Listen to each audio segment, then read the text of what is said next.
Welcome everyone to growing tomatoes successfully, hopefully in your garden this year. I know I've heard from several of you, and this is one of our most attended classes usually each spring. So we're glad you're here. I hope you'll learn a lot tonight. And kind of in that same vein, first of all, I know we've got some newcomers on, so again, welcome.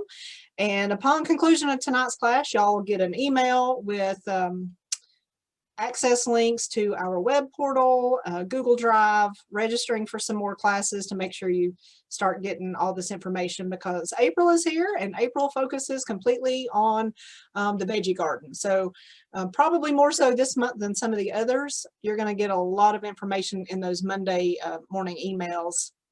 And then even though we're not meeting live next week, you'll be getting some information on small space gardening. So there'll be more information on raised beds and growing vertical and some of that type stuff. So, you'll get that link next Monday and you'll have a week or so to watch that. And as always, you can ask us questions via the Ask Us portal. And for you newcomers, y'all will see that in the web portal tonight. So this is being recorded. It'll probably be live linked by tomorrow by noon.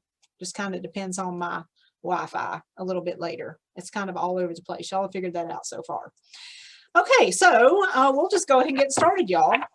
So tomatoes, of course, one of the most popular crops that we all grow in the garden. So I thought, well, I'm going to kick us off with some pictures of what we are all soon to be hopefully eating out of our very own backyard. So you see there tomatoes mingled with basil. Of course, some people like to make ketchup or eat ketchup. My mom makes homemade ketchup cans every year. Some people just like to eat them right off the vine, and there's a multitude of some of these cultivars, especially this size, the cherry and grape kind. And of course, I'll be sharing cultivars with you in handouts so you can kind of see what fits your space. And kind of along with that, canning is big, of course. Different tomatoes are going to probably suit your needs a little bit better. So I'm going to touch on some of that tonight, but all kinds of things from salsa to homemade veggie soup, fried green tomatoes. That's a big delicacy, especially here in the South. And of course, we can't forget about pizza and spaghetti sauce. And of course, the big beefsteak Mater sandwiches that we're all accustomed to having in the summertime. So we'll talk about a lot of these varieties that you see pictured here as we move through a little bit more tonight. But as you know me, I do like to talk a little bit about the backstory of where the heritage of these plants actually come from. So we'll talk a little bit about some of that before we get into some of this. Oh, and FYI, for those attending the first time, any questions you have, any comments you have, anything that I'm sharing, feel free to pop those in the chat box, because I'll go back and answer all those questions, and we'll share any of your comments with everyone in the class tonight. So everybody will get a copy of that as well. So don't hesitate to share your own success stories or anything like that, because we're all learning from one another. So of course, tomatoes are, they kind of have this, I guess, pretty storied past. They're not native to here. They're actually more of a tropical type fruit. So they come to us from Ecuador and Peru. And most likely they were bred from the wild cherry tomatoes there. So they kind of made their way into Europe by the mid-1500s. And then they were adopted here in the southern US prior to moving north, because northern growers thought that they could still be poisonous. So when folks were growing these in Charleston, South Carolina, in the 1700s, they were eating them up and loving them. And so as far as being ahead of the game and producing tomatoes, they were, in fact, because like I say, the North kind of thought they were still poisonous. And that comes from them years ago being called golden apples, or sometimes referred to as sour trash. And then they had the name love apples. And the reason for all of that, because when they made their way to Europe, the first tomatoes that were actually yellow or golden in color, hence the name golden apples. The reason people thought that they were poisonous is because they are in the Solanaceae family. So you'll hear me talk about when we are rotating in our gardens that we don't want to rotate peppers behind tomatoes or tomatoes behind peppers or potatoes and eggplants, because all of them are in the same family. And we even have weeds that are in the Solanaceae family, the nightshades. So of course those, including belladonna, the weed belladonna, are in that same family, and they are poisonous. So that's why we think a lot of folks during that time thought that the tomato too was poisonous. But then along came a guy, his name was Livingston, and he kind of changed the whole scene for tomatoes. And you can see the seed packet here, Livingston seed packet. And he was actually the first fella to create this perfectly and uniformly round tomato, which ironically is what we're kind of getting away from now. We're trying to go back to more of the nobbled up heirloom type varieties. But he was actually breeding these tomatoes long before that we even knew we had a genome or even knew about breeding, how to even do all of this. So he actually wrote a memoir. If you're into that kind of thing, it's kind of cool to read it, but it's not very entertaining, but it is kind of cool to see the steps that he went through with that. So that's a little bit about the backstory and kind of where they come from. One of the first things I like to point out to folks are the differences between hybrid, open pollinated, which is the OP there, and heirloom.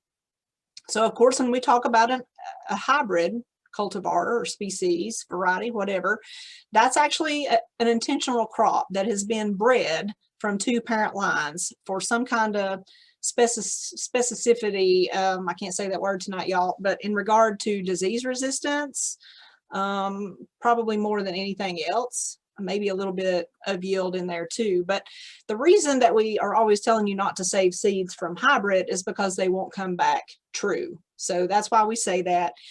Again, it's just a cross between two parent lines, and you're basically taking the best from both of those to create the perfect hybrid tomato. Now, the reason that hybrids came along was during World War II. So think about shipping long distance and having to store those for a longer period of time. That was kind of where the need came from, was during that time to be able to ship and store these tomatoes for longer periods of time. The open pollinated, those are actually going to come back true to type. They're not going to be any particular parent crosses. So these are the type of tomato that you can save seed from.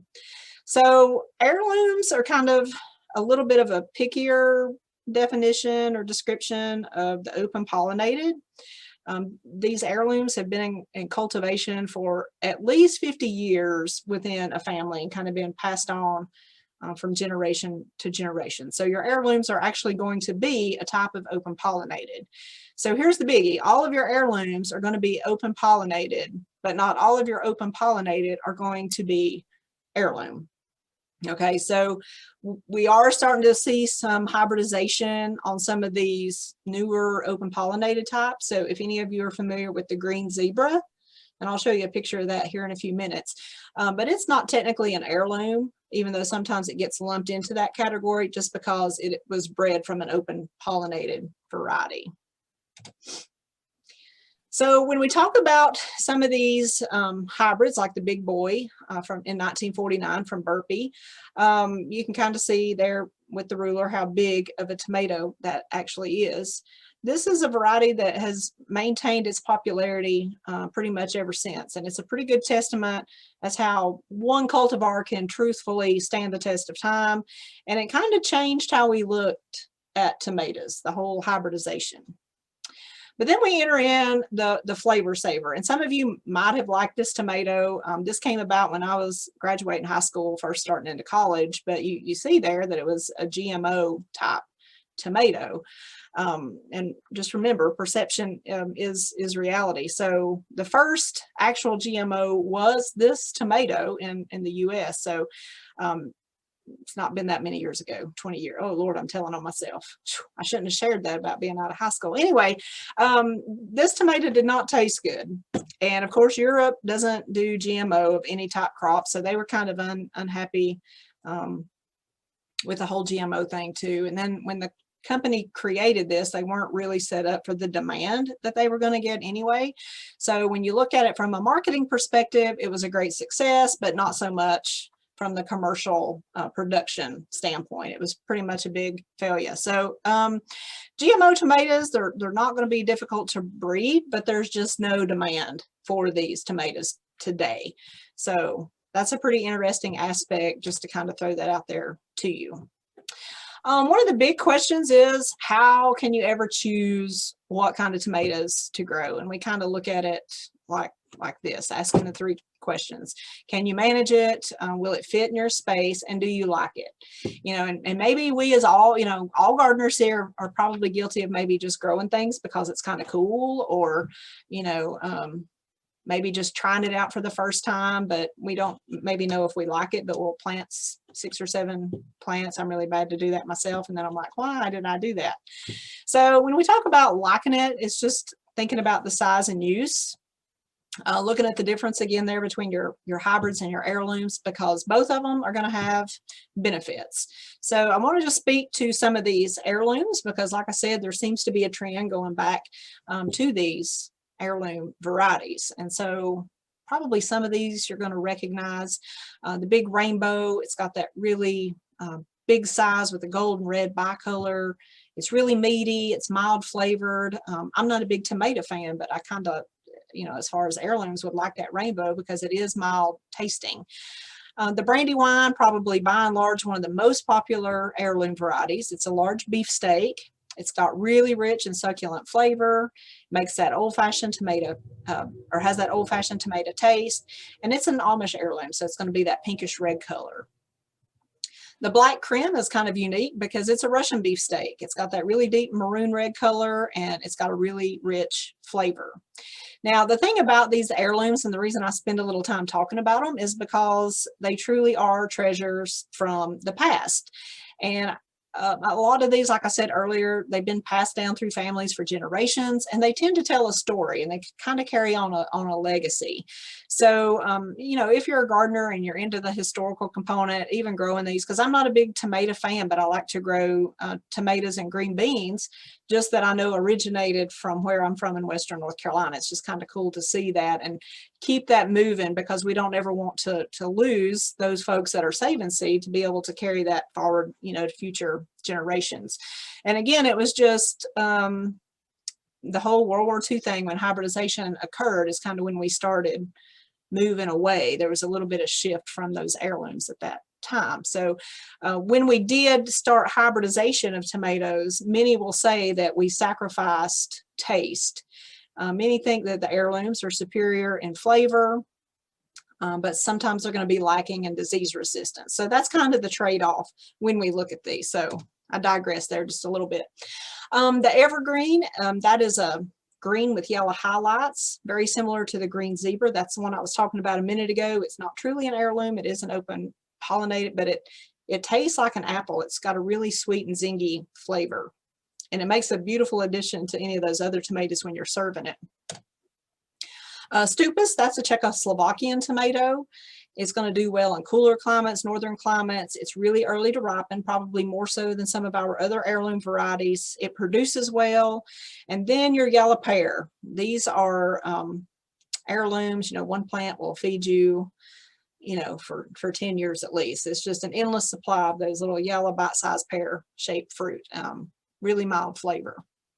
And then, of course, we get into the beefsteaks and slicers. This is where the popularity really lies. The slicers are going to be really round and smooth, and I'm going to show you some pictures here in a minute. And the beefsteaks are the ones that are going to have those locules, or the little knobbies on them. That's what we'll refer to as the locules. But these are the large fruited types, so the ones that are going to cover a sandwich really easy. So the whole fruit can weigh as much as 2 pounds, but they're going to be later to ripen. And we're going to talk about how to fit all this in here in just a few minutes. But here's a popular one, the hillbilly. You can kind of see what I'm talking about, these different locules. Some are going to be smoother. This is the green zebra right here. So you can, and it's going to stay that color. So pretty cool little addition.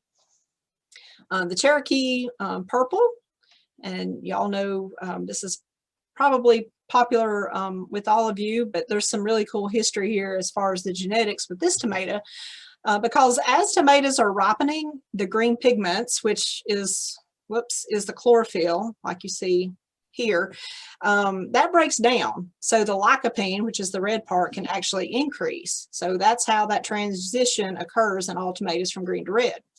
But there's a gene in the Cherokee purple, so as that lycopene or this red increases, not all that chlorophyll is breaking down. There's still going to be green there.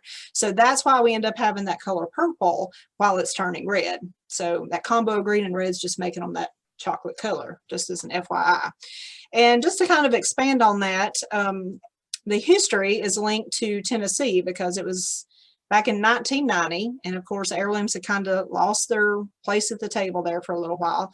But here you go, Bev, being from Gatlinburg, it was a gardener in Sevierville that sent a packet of seed to an early adopter in western North Carolina. And he was a hobby tomato breeder, and so from there, this tomato got released on the market. It wasn't grown by the Cherokee, which some people think, but Tennessee had a hand in driving this particular variety. So if you're ever curious, again, not grown by the Cherokee, but that's kind of where that name comes from, kind of a throwback with the Tennessee and North Carolina heritage there. And here's just a picture of those slicers, really popular to grow. You'll see these by the bucketfuls at the farmers markets and things.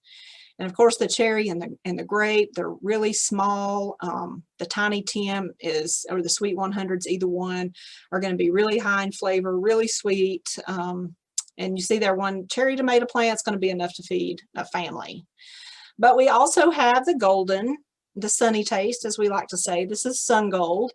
This is going to be lower acid and it's going to be sweeter, so it actually can taste a lot like candy in certain conditions. So if acid's a thing that you're concerned about, some of those golder tomatoes are going to have a reduction there.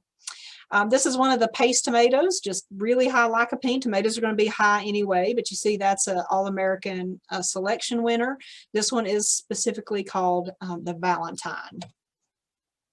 And then Campari, you'll see these often sold in the supermarkets and little clusters. These are going to be those mid-size tomatoes. They're pretty prolific producers. They're going to continually grow, and they have disease resistance. And a little bit larger than the cherry tomato that you can see there. Here's another little tidbit. The Mountain Magic, or any cultivar that you see with mountain in front of it, is going to come out of the North Carolina tomato breeding program in Fletcher, North Carolina. Dr. Randy Gardner did a lot of the genetics, a lot of the breeding work for these tomatoes years ago. So typically anything with mountain, again, is going to be bred right here in the mountains. That's probably one reason I don't like tomatoes. When he used to do some of his fruit trials and we would do some of those late blight trials, not plant those tomatoes until later up in the summer, of course frost would hit them and we'd be out there cleaning up the tomatoes, and all that rotten tomato flesh and all that, I'm just like, whoa, I'm over this. So that's probably one reason I have an aversion to fresh tomatoes, but so thankful that he did that research, because we've got a lot of tomatoes that have come out of that breeding program. And of course, paste tomatoes, these are going to be the pear-shaped fruits. They're going to come in a whole range of sizes. Folks love these to can with because they are really meaty, but they have few seeds. So they're going to have a trade-off. They're going to be less juicy than the standard tomatoes, which is one reason that they do make for great canning. So no sizable central core. That's another reason that they're also a favorite. Now, some of you have probably heard me mention this in other classes, the winter storage tomatoes. And I try to stress this in every class because this is pretty relatively new. We're starting to see a little bit more of this in production, but you're going to set these out a little bit later in season. And then when you harvest these, they're going to be partially ripe. So when you harvest those and store those properly, you can get fresh tomatoes out of your own garden all the way up till Christmas, y'all. You just got to make sure when you're storing them, like in old apple boxes or even wine boxes, have something in there that's separating them where you got good ventilation, they're not touching. That's going to keep them from harvest or ripening a little bit too early, but you can actually have these all the way up till Christmas. So you'll notice there that the flavor is not going to be just like you picked it out of your garden, but it's going to be so much better than some of those ethylene gas tomatoes at the supermarket, during our prolific holiday season of Thanksgiving and Christmas. So a couple of varieties there, the Red October and the Longkeeper. I'm not real familiar with Red October. I keep meaning to grow these every year so I can speak to this better. But the Long Keeper, I know that one, we've had tomatoes even after the first of the year when we keep those in storage. So if you've never grown these, check into these. You may have to ask wherever you purchase your tomatoes from, but this is a truly special tomato to be able to carry through. Okay, so moving on, we want to talk about if it's going to fit in your garden, and just talking about how these actually terminate into a bloom and how they set fruit. So one of the biggest differences is determinate versus indeterminate.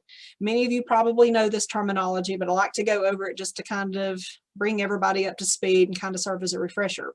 But your determinate varieties, and this is going to be on every tag, heirloom, hybrid, whatever, make sure that you know whether it's determinate or indeterminate. But the determinate are basically going to grow and set fruit to a certain height and they're done. So when they fruit, that's all the fruit that you're going to get on it. So you're not going to have continual fruiting, versus indeterminate varieties that are going to keep producing throughout the season all the way up to frost on that one plant. So they'll typically be a little bit taller, and you're going to have to actually do some kind of trellising, staking, caging, or some type of vertical twine, and we'll talk about that in a few minutes. Determinate, you've got a little bit more of a leeway there because, again, they're just setting fruit and stopping. So you don't necessarily need to stake or cage those. One word of caution I would say there is making sure you have mulch on the ground, because we're going to talk about some of these diseases in a few minutes. Whether you're growing in raised beds or in ground, making sure you've got that ground covered so you don't get what we call the splash up, because that's where a lot of these diseases that we will incur higher incidences of this. So whether you have a living green mulch, you know, planting clover in between your rows, or putting some kind of mulch through, you know, in between your rows, do something there to protect that, especially if you're growing determinate, if you're kind of just letting them go, because we don't want that fruit to be touching the soil if at all possible. When we talk about how you can manage these, always kind of look at your disease resistance. You can save yourself a lot of hassle if you are purchasing varieties that, you know, are going to have some of this disease resistance. We're going to talk about these here in a few minutes. But if you know you've got an issue with something, really seek that out. You know, you always hear me talking about keeping that journal, your garden journal, and keeping track in a growing year of anything that you see that goes on in your garden. Because if, you know, even tracking when you get early blight on your tomatoes, or septoria leaf spot, or if you have Japanese beetles visiting the garden, whatever it may be, keeping track of that's going to allow you to be able to better plan for the next year and years forthcoming, because you know what kind of cultivars you need to be seeking in regard to disease resistant. Also, think about your harvest intervals.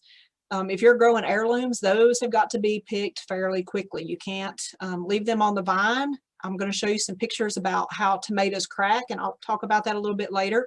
But heirlooms are going to be more prone to that. And anytime we get an open wound on our fruit, then that's going to potentially provide an avenue for disease pathogens and insects to come in as secondary components, and we don't want to do that. We want to keep them at bay. So I listed just a few here to kind of show you what that's going to look like. LB is late blight, EB is early blight, and like I say, we're going to talk about some of these diseases in a few minutes. But if you've ever had some issues with that, looking at some of these varieties for resistance will really go a long way in helping you be able to manage, along with the spray program, which we're going to talk about in a couple of weeks.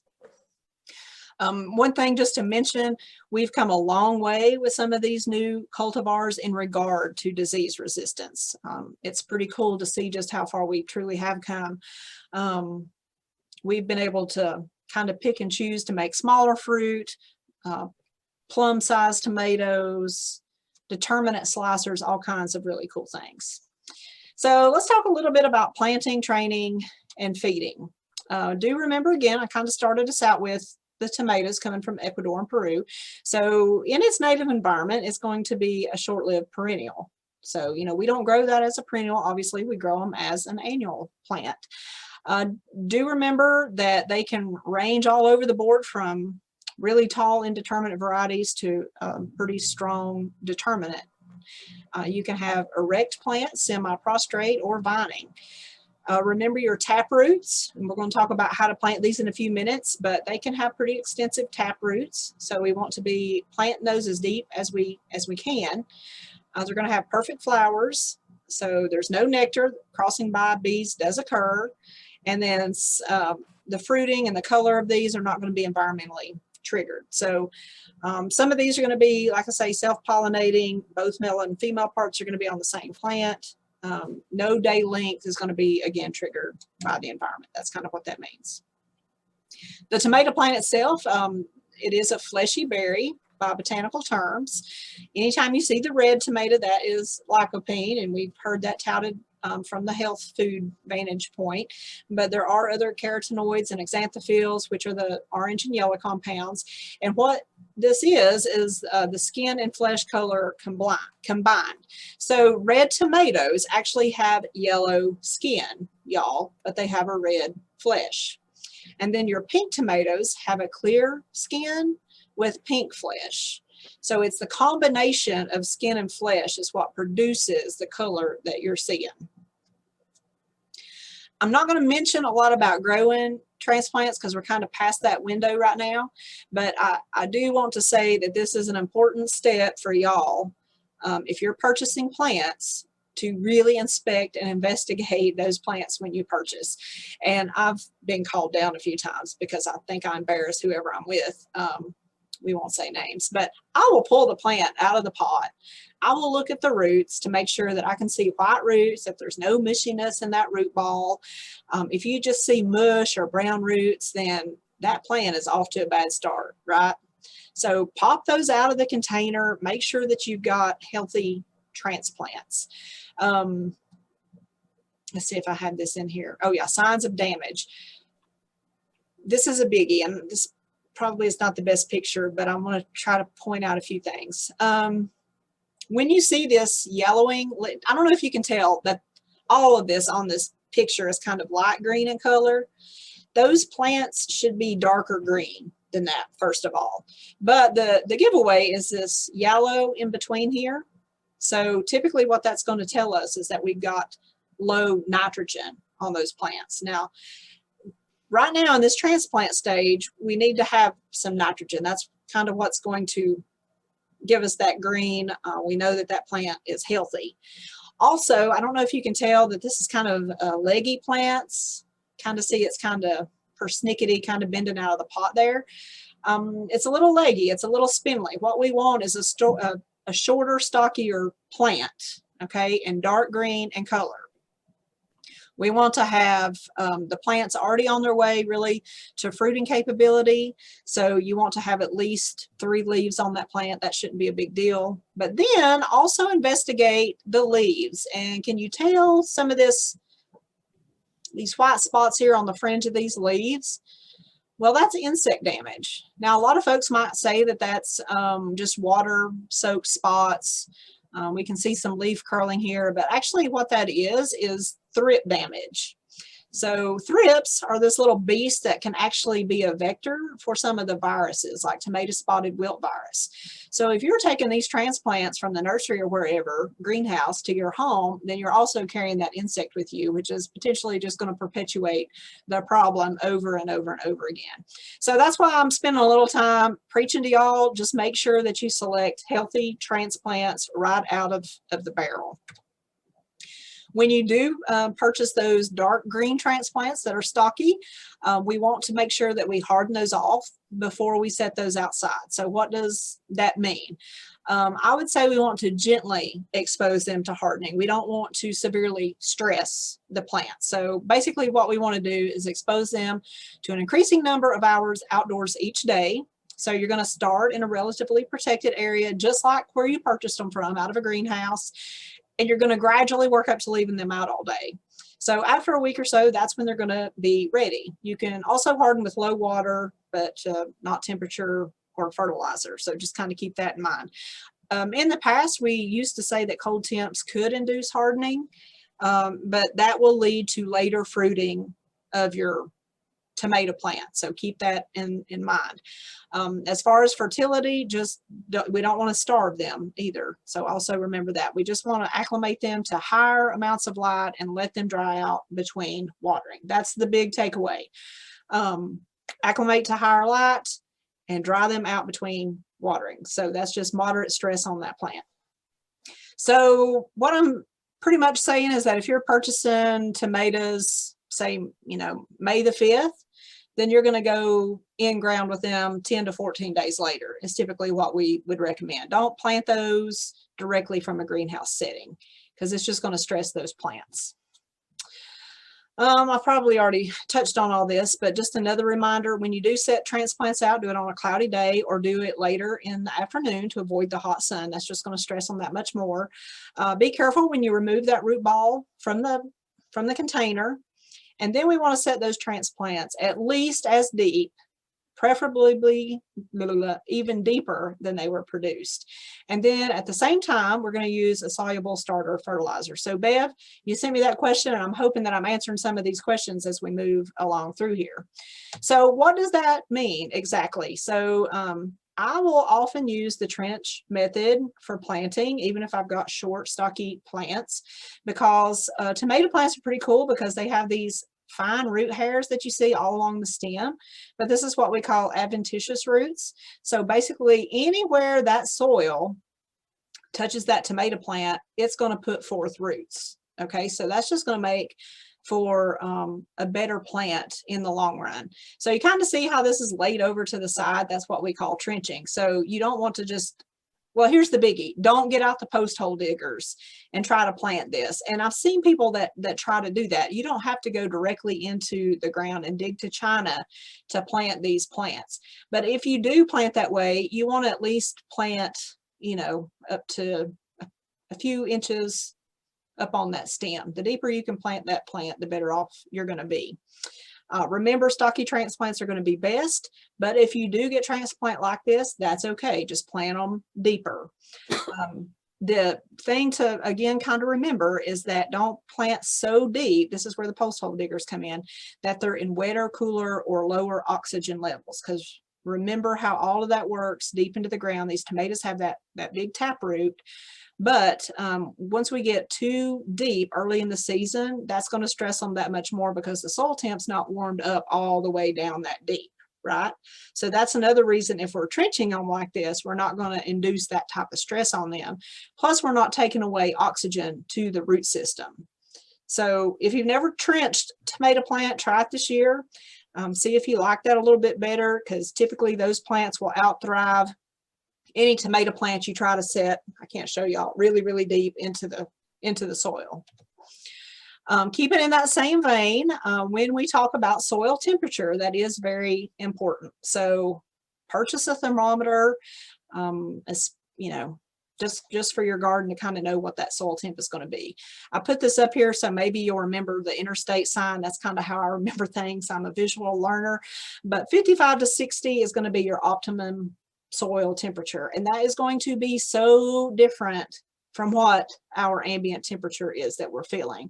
So even though we might experience several days of 70-degree weather, that doesn't mean that our soil temp is going to be 70 degrees, y'all. So that's why it's going to be really imperative to maybe invest in that, or at least wait till we kind of know that that soil temperature has warmed up. And I've kind of finagled with this in my own garden to just kind of see. I've planted in the 1st of May, and tomatoes, it just was a shock to their system. It stunts them back. You can come back 3 weeks later and plant tomatoes that same size, and they'll overtake those that were stunted. It's just amazing to see that difference. So the reason for this, just keeping that soil temp 55 to 60, is because we want to focus on the root growth of that plant early on. As far as growing conditions, and these are things that are going to be outside of your hands, but just to make you aware that 70 to 85-degree days are going to be ideal for tomato production. And you'll see there 68 to 86. That's another one of those visual cues that I kind of use. Nights of 61 to 68 degrees Fahrenheit. because you'll notice there high and low temperatures reduce fruit set. So that's what I'm saying. This is not something you're going to be able to control. But if you're having a lack of fruit set, sometimes that's going to be due to those temperatures. So pollen development is going to get really tacky. It's going to prevent that stigma from coming out and being able to grab hold of that pollen. So again, Mother Nature, she's not always going to be very helpful in some of these endeavors, but anything above 70-degree nights, especially for an extended period of time, is going to stress that plant. Mulching, this is just another reason that it's going to be very important. We are going to be able to maintain consistency with both moisture and temperature. So having been on my soapbox about that soil temperature, if we can maintain a steady temperature in that soil for the entire growing year, you're going to see remarkably healthier and happier tomato plants. So that's another reason for the mulch that you can use there. It's also going to maintain moisture levels, and as you're going to hear me show you some things here in a few minutes, moisture fluctuations can cause some major issues with some physiological type issues. Blossom end rot is not just a calcium deficiency, y'all. A lot of that correlates directly back to those moisture fluctuations in the soil. So some of these cultural type things, go ahead and get a mindset to do this. I know probably not all of you are growing tomatoes that are this many in a field, but you kind of see how that straw's laid out there. That's just conserving moisture and temperature, keeping the weeds down. You're not going to have to water quite as much either. It's just a very essential practice to get into this. And also, like I said, as these tomatoes start ripening, of course, these are trellised up, but any of the fruit that's going to be lower to that soil line, we're reducing that splash up from the soil, reducing disease pressure. When it comes to watering, the biggie here I'm going to say is just try not to overhead water your foliage. Tomatoes are so sensitive to fungal pathogens, and if we leave that foliage wet, we're going to open ourselves up to some of that, some of those issues. And a lot of these, like I say, are leaf spot diseases, fungal in nature, which means that they have spores to reproduce. They need that wet, moist environment, and they're just going to keep reproducing. And it's not only going to be for you, but your neighbors down the road too. So if you can invest in a drip irrigation system, and you can do this in ground or in your raised beds, I would highly recommend checking into that. It's something that's pretty cost effective. You're going to pay for it up front, but you can use it from year to year. The main thing is just to make sure we're getting an inch to an inch and a half of inches per week. You don't want to be out there watering every single day with the water hose at the soil line either, because what are you encouraging that plant to do? You're encouraging those roots to stay on top of the soil, right? And tomatoes have that big tap root. So if we're watering a couple times a week, then we're forcing that root to go find that water. That's what we want to do, instead of knowing it's going to just get it right there on the top and have a drink every single day. When we talk about watering and these disease pathogens, I'll just go ahead and mention this. A water hose watering overhead is not the only place we're going to get that. We're going to have periods of really high humidity, and that is going to incur some of these leaf spot diseases as well. Heavy dews, heavy fogs, and of course, anytime we get rain, that's going to be a potential hazard for us in regard to diseases in tomatoes. As far as fertilizing, make sure you do a soil test. I always tell y'all to do that just to kind of get a baseline. If you're growing in containers using some kind of media, make sure that you use that soil. For Tennessee, it's soil test. Let me see, what is that one? B, I think. A is for in-ground and B is for containers, but both of those are in the Google Drive, so you have access to that to kind of see what the difference is. Always utilize some kind of soluble fertilizer when you plant. That gives it that quick boost. But then you can, if you're utilizing drip, you can use fertigation, and there's kind of different methods for that. I don't want to confuse everybody with that, but tomatoes in the long term benefit from that application initially at planting with a soluble fertilizer, and then coming back with a nitrogen side dress a little bit later, like 6 weeks later. And this is also in a publication for you to refer to, kind of depending on what your setup is. The big thing about nitrogen fertility here that I really want to stress is that you don't want to add more than is required. So that's why getting that soil test and knowing exactly how much you need to add is going to be beneficial, because tomatoes, if we push more nitrogen than they need, then it's going to make beautiful foliage on those plants, but you're not going to have any fruit set.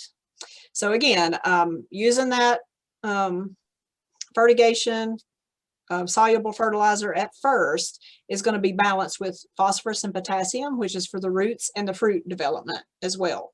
So just kind of keep that in mind. We want to focus on fruit production, not foliage. And you can kind of see here, this is put into the Google Drive, so you can go back and refer to that. Ammonium nitrate, we get questions on that. It's not always going to be available where you're at. A lot of people will use the calcium nitrate, but the ammonium nitrate, if you do have somewhere to get that, I just want a word of caution there, is that they have that high ammonium level, and that's going to lend itself to higher occurrence of blossom end rot as well. So that nitrogen form is just a lot worse to add versus the nitrate form of ammonia. And again, we've got a chart in there that you can go back and reference, and it'll kind of give you a recipe for how much you need to be adding and when. So don't worry about that. You don't have to get that just out of this presentation. You'll have that to go back to anytime. Also, if you're using the media, just remember that we've got that for raised bed and container crops. So if you're not going in ground and you're going into raised beds, and we're going to speak more to this next week, but just to kind of throw that out there, if you've got topsoil that you can utilize, you know, the native soil, and it's pretty good soil, then just use that in your raised bed. If not, you're going to want to come back and make sure you're getting equal additions of organic matter, utilizing vermiculite or peat moss. Organic matter, of course, would consist of the mushroom, compost, any of the manures, any of that's going to be included in that organic matter. Peat moss or your own compost pile, you know, making sure that we get, again, equal composition of all three of those elements. That's going to help us build a good substrate or soil profile for those raised beds, if that makes sense. But more on that next week. So just to kind of show you here that nitrogen is important, we just don't want to push more than is required, but you can tell here that this is low nitrogen. You can see the discoloration here. We don't have as much foliage, and it's just not that pretty green color. You can't really tell the stem thickness here, but that's another thing you're looking for in your transplants. Those sturdy stems, if they're spindly, that can also indicate low nitrogen. And of course, that distance between the leaves. So we don't want to start out with a plant like that. If we're starting out with that soluble fertilizer, that should not promote this. Instead, it should promote this type plant. And I've kind of already hit on some of these, but again, if we're not setting fruit or you have blooms that are dropping, that's probably going to tell you too much nitrogen, and also related to those nighttime temperatures, because all that is a stress response. Low nitrogen, if you are growing in raised beds, that's going to be more of an issue with you because of less vigor. So keep that in mind. They're just not going to be able to support that fruit load. So that might be a negative to the raised beds, but as long as you've done your fertility right, you shouldn't have too much of an issue. Just know that that can be an issue. As far as pruning and training, and you're going to hear different opinions on this, a matter of preference. Not saying necessarily one way is right and one is wrong, but when we are pruning, that's just removing those lateral shoots that we call suckers. So if we have determinate varieties, usually we're going to remove those up to one below the lowest flowering cluster. So we're only going to have 2 or 3 clusters on that main stem. Now remember, determinate's just going to grow to a certain point and stop. Indeterminate, you've got a lot more options here. You can prune these, or you can not prune them, or what we call suckering. It just kind of depends on your setup and what your preference is. The more of those suckers that we take off, though, the less fruit that we're gonna, whoa, where am I going? Go back here. Is that on here? No. The more side shoots, though, that we take off, the less fruit we're gonna have. Just I don't have that in the notes either, so you might want to jot that down. If you do take out those suckers, typically it will lead to earlier fruiting. And if you leave those suckers on, just know that we're pushing energy from that plant into producing foliage rather than fruit. So keep that in mind. You can have a yield and fruit size trade-off when you are pruning these. Okay, so just remember that anything on lower lateral stems is going to lead to earlier fruit. Removing a few leaves can reduce disease pressure as well and spread from the lower leaves. So you don't want, I mean, you can take off some of those lower leaves. It's going to reduce splashing again from that soil surface. If you single stem stake these, that's a mouthful, say that 3 or 4 times. Usually this will be done for indeterminate, but what you're doing in a single stem staking is just saving space. It's going to encourage an earlier harvest, and I'm going to show you a picture of this in just a minute. It's going to be able to keep your fruit blemish free. You're actually directing more energy into fewer fruits, so the fruits are going to be larger than they would be if you left those fruits unstaked. So it's almost like a puzzle, if you will. When you single stem stake these, they're going to be a little bit easier to harvest, but it does require a little bit extra effort in pruning and training the vines. Because you are removing a little bit more foliage, sun scald issues can become a problem because you're removing some of the shade, some of that protection there. And then your yield per plant is going to be lower than caging or doing like the Florida weave, and I'll show you that in just a few minutes. But basically what you're doing with single stem is just removing those lateral side shoots, and you're investing in fewer fruit, but larger fruit. You can kind of see what that looks like there. So each one of those plants is going to have a single stem, and you can see what that spacing looks like. They're a little bit closer together because you're removing a lot more of that foliage. But you can see how some of these tomatoes might be a little bit more vulnerable because they're more open to sun exposure. And basically it's just kind of replicating what the greenhouse growers are utilizing, these tomato clips and the twine. And again, just removing those early suckers. This is the stake and weave, or the Florida weave, and you can kind of see what this tool looks like. Some will utilize belts. This is PVC pipe. Some will use an old tobacco or tomato stick, drill a few holes in it, and alternately wrap or weave your way through your tomato plants. And I do this at home. I've got, just like this, 2 plants in between each one of the stakes. Depending on your plant load, if you've got a row of 6 to 8, you'll be okay to just use wooden stakes. If you're going to have a long row of tomatoes, then you might want to, every so many stakes, put a metal stake versus the wooden stake. That's going to give you a little bit more stability in that trellising system. But basically what you're doing with this Florida weave is creating a basket around that plant. So you're going to go up one side alternately and come back alternately on the other side. And you're just going to keep going up the plant throughout the season to kind of contain it, and again wrap it in a basket. Some investment here. The nylon twine, you can purchase that in a big box at most of your general stores, farm stores. They will carry tomato twine. If you're only growing 10 to 12 plants a year, a box of that will last you forever. Of course, when you are staking, you're going to get familiar with this handy dandy character builder piece of equipment here. So you're going to have to drive those stakes, or you're going to have to use a hammer or something to be able to get those adequately deep to be able to support the fruit load. If you're caging, we call that a reasonable compromise between staking and sprawling. And I haven't talked about sprawling, so you can probably guess what that means. We're just not doing anything. We're just planting those tomatoes and letting them go.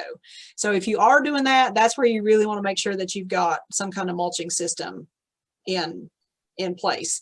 But cages are going to provide support and containment for plants. You can utilize cages for a multitude of things, not just tomatoes. Email me after. Whoop.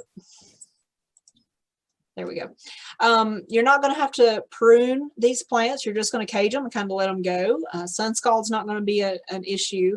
They can be a significant investment up front, but they'll last you for years.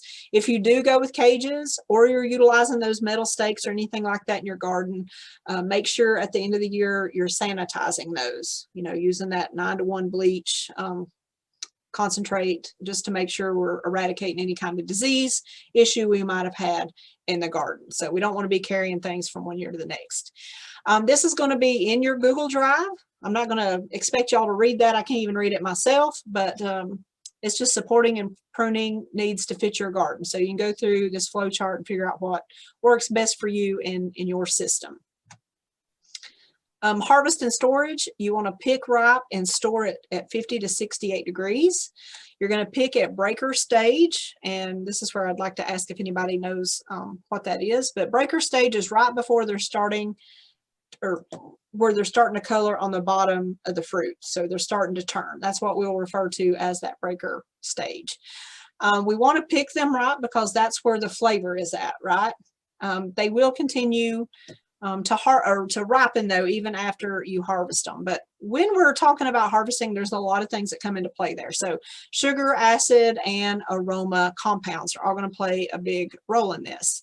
One big thing I would say though is keep them out of the fridge because you're going to lose all those compounds. So that's going to be a negative there. But picking at breaker stage, again, right when they're first starting to color, they're not going to have all those aroma compounds, but they're going to continue to build after you pick those. And they're not lacking in color and flavor. It just takes them a few days to ripen on up. A couple ways that we alter flavor is too much water, and a lot of times that's not going to be your fault. Again, that's Mother Nature coming into play. Fertility, and y'all know what I'm talking about. If you've ever eaten a tomato that's kind of watery, the texture just ain't right, you know it should have a little bit more rich flavor. A lot of those are going to be related to some of these issues, but cultivar can drive that, and then when you're harvesting and how you're storing can also alter that. Again, don't store these in the refrigerator. Okay, so we're going to move into some of these tomato troubles. You've heard me talk about some of these already. But some of the biggies, these soil diseases, tomatoes are going to be really sensitive to some of these soil-borne pathogens. This is where purchasing cultivars with disease resistance is really going to come in handy with all three of these, because all three of these are bad, bad, bad. If you're growing tomatoes, and even if you're doing this in a raised bed system, rotating each year. And when I say rotating, again, we're not going to plant tomatoes this year and come back with peppers next year. They're the same family. So we want to rotate out, make sure that we know what's in those families. Any of these fungal organisms are going to linger in the soil for years. So that's why they're so potentially devastating, very hard to control once they're there. We don't have any good resistance for the biggie here, southern blight. Still working on that and some of the breeding programs, but once it's there, it's just pretty devastating. This one is going to be, I'm going to use this to show you both. So you can, this is kind of blurry. I didn't realize it was quite that blurry, but southern blight, once it kind of takes hold in a field and you can kind of see it's pretty spotty throughout there, we wouldn't want to plant tomatoes in that field for several years to come. We'd basically have to deep plow, put a cover crop on there and just let it go. The other reason for this picture is to show you kind of fusarium. And again, this is blurry, so you're not going to be able to see this very good. But one way you can tell fusarium in a field is like half the plant dies. That's one indicator that we're dealing with fusarium. But this is going to be within the pith of that stem. So a lot of times if we get into some of these soil-borne organisms, we're going to want to dig a plant and actually cut that stem and kind of look at it. If you notice something like this going on in the pith, any kind of discoloration or darkening, that's a bad, bad thing. And usually that's going to be an indicator of some type of soil-borne organism. So fusarium, many of these hybrid cultivars are going to have this resistance already built in. If you bring something like this in to me or any of your extension agents, we're not going to really be able to positively ID that. We'll often send that to the lab to make sure, because it is so critical to get positive ID. I mean, I can eyeball that and say, yeah, this is what I think it is, but we're going to send it for positive ID. Solarization, also a possible treatment. I didn't mention that a few minutes ago. But again, that's something that we'd have to do a couple of times. Double layer of clear plastic to try to eradicate that fungus, but it's going to take some time. This one here, you can probably see what we call the V-shaped lesions on here. So even these that are not necessarily completely pronounced in a V, you kind of see how they edge up on the interior of this plant leaf, and you get this yellow discoloration like a halo around that lesion. Well, this is what we call verticillium. So this is one that we're also going to send off for a positive ID because, again, it's a soil-borne fungus. But usually if we see these type lesions, that's what we're going to suspect. Now, the thing about verticillium is that it don't also carry from solanaceous crops, but also strawberries. So if any of y'all are growing strawberries and you've had verticillium, well, in a nutshell, we just recommend not following tomatoes with strawberries and vice versa, because you can run into this occurrence in the soil. In high tunnels, we've seen this be an issue and completely wipe out crops. So just be really careful with that. Whoops, I already went over that. I'm getting ahead of myself. So here's the biggie. This is not paint, y'all. This is actually what this organism looks like. You get this, what we call white mycelium, right at the soil line. If you recall back in 2016, that was a really bad year for the southern blight. Where'd my picture go?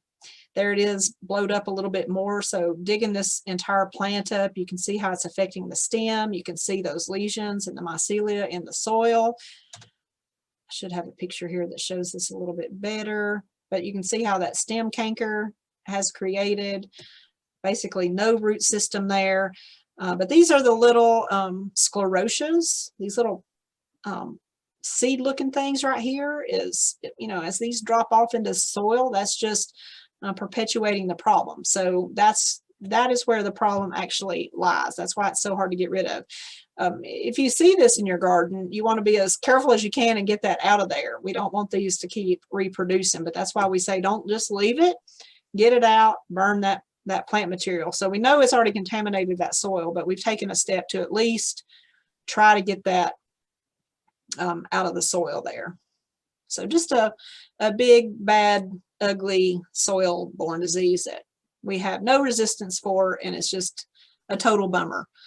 It's going to be, again, really hard to rotate away from. Deep plowing, grass corn rotations, it's going to be worse in a hot, dry year. That's why 2016 was so bad.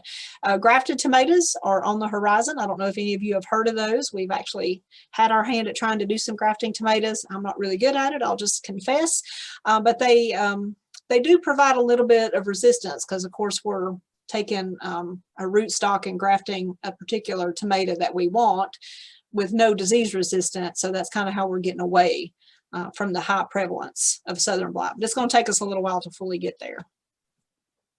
All right, now with the leaf diseases, the big three are going to be early blight, septoria, and late blight. We can't have late blight before we have early blight, y'all. It doesn't necessarily mean anything. That's just kind of the name. We can have all of these at the same time. Often we will see early blight and septoria at the same time. So this one here, you can see these lesions. This is going to be early blight. How we can differentiate is look at these spots. They look like a target spot, right? We get these concentric rings here, and we also get that yellow halo. But the difference here, they're not V-shaped, right? They're round, so they look like target spots. So if you see this, what's going to happen is that all these spots are going to coalesce, and then they're going to look like this. So what happens when the leaf looks like this? We have no green material, right? So that plant can't make food, so that whole plant is going to die. So we will often keep track of this disease. So if we know that we have an occurrence of this, we'll like pop out an email and say, hey, we've got early blight, start putting those preventive fungicides on. So this is one that we want to be proactive with. Get some of that material, manzate, and we'll talk more about that in a couple of weeks, but get some kind of protection on there, and it's really going to help hinder the spread of this disease. Now, another way that you can tell that this is going to be early blight is look at the bottom of your plant. Okay, so it's going to start at the bottom. So if you notice these spots at the bottom and it's starting to move up the plant, we're starting to see this occurrence, then we know we have early blight. So this is one that a lot of our home gardeners can self-diagnose just from those couple of things. But here's the biggie, it acts fast. So when we see this right here, just within a day, we can have this right here. So we want to act really, really fast. Well, where'd my picture go there? There we go. So here's just a close-up of what that looks like. It is going to have, again, the target or the bullseye. Kind of see a close-up there. Also, another indicator of early blight is it's going to show up on the stem. So it can manifest on the foliage or the stem. So when you're out walking through your tomatoes, look at that stem and look down at the lower portion of that plant first. And again, when you get early blight that bad, it's really hard to react to it. There's not really a curative treatment, so it's better to get preventive sprays on there early. All right, so this one is Septoria, and you can see that it's a little bit of similarity with early blight, but the spots are much smaller, and it looks like a pinprick. And you're not usually going to have the coalescing of the leaf, but see how this, you get this white fungal spore here in the center of that spot? That's where it's reproducing. So that's what we want to halt, because it's just going to continue to replicate itself. But this is just a big word, what we call the sphygmidia. And that's just a close-up of what that looks like. And here's what it looks like on the plant. So you can see a little bit of that coalescence starting to take place, but not quite as severe. And another close-up there. But like I say, often you're going to have these intermingled together on the same plant, but no worries, you're going to treat them the same. So we're going to use the same preventive measures. Manzate is usually what I would recommend as a preventative, but again, we'll talk about those in a couple of weeks. Rotation is going to help every 1 to 3 years. Plowing, cover crops, all of those are going to be helpful in these occurrences. If we get it really, really bad, this is getting into, well, this one's out of sync, but this is actually the southern blight, and you can kind of see how, not southern blight, late blight, I'm sorry. Geez, oh Pete. You can see the difference here because you basically have complete dieback of all that foliage, and then the fruit. Actually, let me see, I think I've got a picture. Yeah, see how that fruit turns completely brown? Those lesions are darker in color, and you get like a white powdery mildew on the stems. And you can see how that lesion looks a little bit different. We don't have the spots. We just actually have dead, browning, decaying portions with the spores on the leaf surface or the stem surface or the fruit surface. So this is what that late blight's going to look like. And just a close-up of that stem. Again, not a lot of control measures for this. It's just using resistant cultivars, making sure we're purchasing those healthy plants. Again, it's going to be one that's pretty devastating if we find that present. Just be vigilant for that one, because it is going to look different from the early blight and the Septoria. This one can show up in transplants, so look for those odd leaves, you know, when you're purchasing. And there's what it's going to look like in the field. It just completely takes that entire plant down. And then just a couple of mentions of the viruses: tomato spotted wilt virus, and then tobacco mosaic virus. This one is not really completely a viral issue. Again, this is spread by thrips. So this can occur at all stages. You'll actually see this now in the greenhouse setting. In transplants, you'll start to see some of this feeding damage. And this is kind of what that stippling on the leaf will look like. And so if you see fruit that has this little, you know, mosaic pattern, that's going to be tomato spotted wilt virus. And that's just kind of a close-up. Again, it's kind of a mosaic pattern. That's what viruses are going to be known for. They do kind of have a, I mean, they're almost kind of pretty in their eccentric little mosaic shapes that the leaves and all take on. But again, rogue out any plants in the garden. That's going to help you prevent spread. And not many tomatoes are going to have resistance to this. That's just a close-up of what a leaf would look like on a transplant in the greenhouse about this time of year. So be really vigilant when you're purchasing transplants. And see, again, that looks like a water-soaked spot. So that's why a lot of folks won't think this is anything devastating, but it does have the potential to be a major problem. This is tobacco or tomato mosaic virus. And again, you can kind of see how that mosaic pattern looks like. It'll almost pucker up the leaves. These are going to be really closely related. These are not going to be transmitted by insect. This is going to be coming in on contaminated seed. And notice there that it can survive 50 years in plant debris. So that's why you hear me harping on cleaning up your gardens every fall, because we don't want this stuff lingering for years and years to come. This is why a lot of folks that grow tomatoes, especially here in Northeast Tennessee, when we used to grow tobacco pretty prolifically, you didn't want anybody that, you know, is dipping or chewing or smoking tobacco to go in around tomatoes, because it can spread tomato or tobacco mosaic virus. So that's one reason you'll see that kind of warning if you have a grower that gets upset if you come in with a dip or you're smoking. They'll ask you not to. It's not being ugly towards you. It's just that it could spread this virus. As far as undiseases, if you will, there are going to be several of those. Just a few I want to mention. This is going to be the phenomena called cracking. You're going to see this really prolifically in heirlooms. I'm not going to read all this, but this is a physiological disorder. In essence, what this does is when these tomatoes grow to a certain point and they shut off. Okay, so they're ready to be picked, right? It's time for you to get out there and harvest. But you've gone on a weekend away and you didn't get to pick that fruit. So it came a rain the night before you got home, and it basically flipped a switch in that plant. And so it had nowhere to go. It already set its fruit size. So that's why we get that physiological crack.